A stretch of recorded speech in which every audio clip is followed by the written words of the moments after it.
سے اللہ کے سامنے اللہ کو راضی کرنے کے لیے سر جھکایا، مخلوق کو تکلیف پہنچانے کے آدمی در پہ ہے کہ میں یہ کیسے کروں گا، یہ برائی کیسے کروں گا، فلاں کام کیسے کروں گا، کہ سر اللہ کے سامنے خیال کہیں اور، جسم کہیں اور، دل کہیں اور،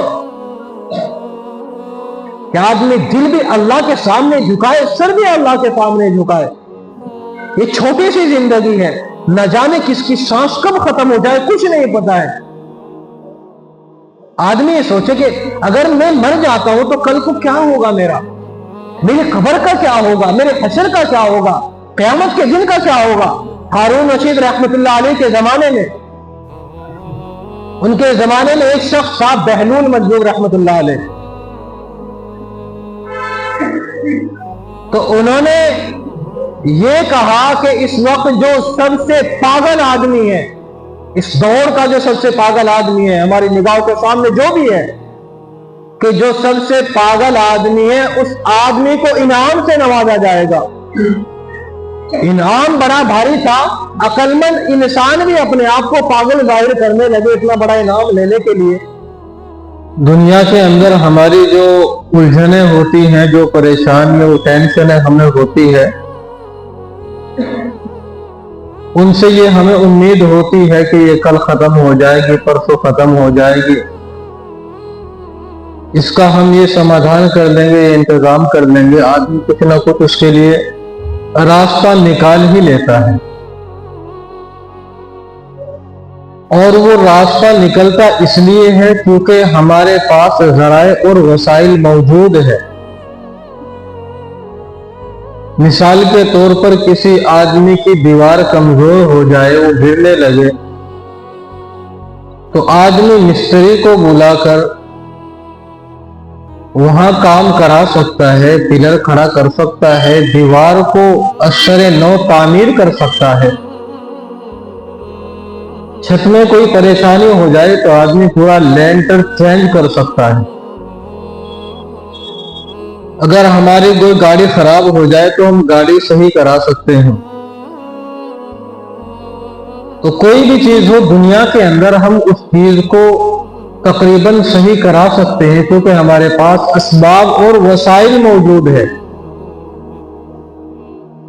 اور اگر اسباب اور وسائل موجود نہ ہو اور ہمارے پاس موقع بھی نہ ہو تو پھر ہم کچھ نہیں کر سکتے۔